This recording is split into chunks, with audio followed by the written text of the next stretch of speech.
Hey, welcome again. Today we are practicing a little bit of an experiment. Today we are practicing body paint and see what kind of impact this is having on our consciousness. So the idea here is to go mythic and to enter into a kind of, mythological state or space, reconnect with our own divinity. And as you can see, I've been playing a little bit around. If you have seen the video from yesterday, there was much more on my face. I turned into some form of Inca deity. It was lots of fun. But the idea is that it really works. You know, we step into another reality, and just through this, body paint, it creates something quite special, and which impacts on our mind, and brings in a reality which we are not living in most of the time. So, what is this reality? Hard to say. Some people it's Atlantean reality, Egyptian, a bit of Greek mysticism. It's simply lots of fun and a good way to explore our spirituality. So I have a brush, I have some silver paint that I've been using, and there's much more colors that we can use. So right now I only used some geometrical forms, some decoration. And what I'm going to do now is start also using mantras. So I'm going to start using words, specific words of power on my body.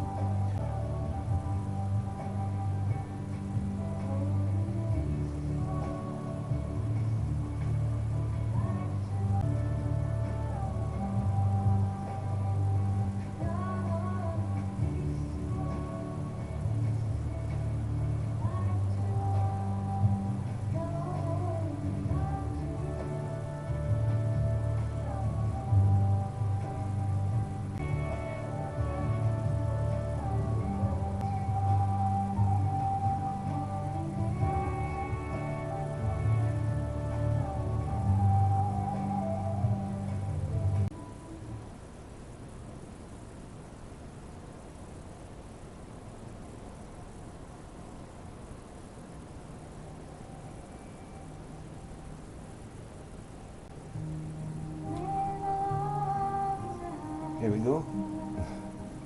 Now I have this Sanskrit word, which is Dariman, which means power, authority, and I just have to do that on my body. The idea is that if one day I feel like another energy tomorrow, well then I just wash it out and it doesn't have to stay tattooed on my body forever. But it does have an impact, as you can imagine, on my subconscious mind.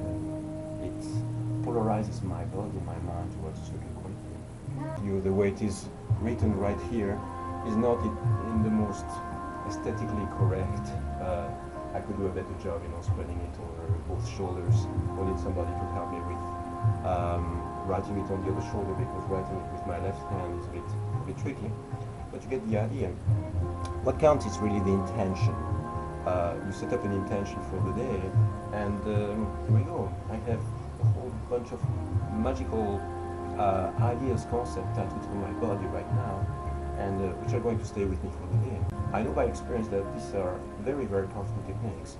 When you sit down for a meditation, you focus on the mind, and that's very good.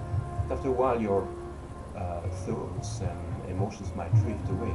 With writing something down, or doing some form of ritual which crystallizes something, the impact of the practice stays there with you throughout the day. It means that the word is still written, the symbols are still on your body, and you will notice that because of that, the impact stays. It's like you put a rose on a table. Unless you remove it, it stays there, and therefore it crystallizes a certain emotion, or a certain beauty, or a certain spiritual experience. To know more about this, you can go back to vitalcoaching.com, and you will see that there is a channel there on spiritual development. It's called Spirit, and over there you have some calligraphies, you have some names of gods and goddesses that you can use. If you feel inspired, simply give it a try, experiment with it, and let me know how it goes. Okay, that's it for today. Enjoy, take care, and I'll talk to you soon again. Bye-bye. Yeah, okay, well, I started with some, you see some more geometrical symbols in my head as well. And then I shifted to actually writing divine names Uh-huh. on my body. So the first one here is Let's see if Da, I can do it this way better. Okay. Dariman. It's a word in Sanskrit, Uh-huh. which represents your own power, your own authority, Uh-huh. your own ability to master your life. Good. Shimyu stands for more your fighting power also. It's a warrior spirit, and it's your ability to remove obstacles and get rid of the emotions that you no longer need. Because during the day we accumulate, emotions that sometimes, stop us Yeah. from enjoying the day, from enjoying further. Yeah. So Shimyu is a word that you can use to create space. So you Okay. can meditate on it or precisely, dedicate a little part of your body to concentrate that energy. The next one here is Shiva, which is of course a name for a god. Then Shakti, which is the counterpart, the female counterpart. Then I shifted to some Greek instead of Sanskrit, and the first one is Apollon. Apollo? Yeah, Apollon, which is of course a male archetype, divine Yes, archetype, and it allows you to refocus your mind, basically realign yourself with the values or the energy that this god represents.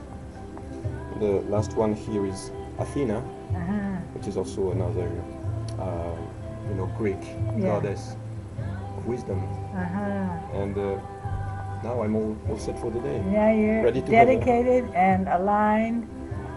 Wow, that's so beautiful. Thank you you. for that. And thank you for knowing those things. Thank you Yeah. for knowing how to write those.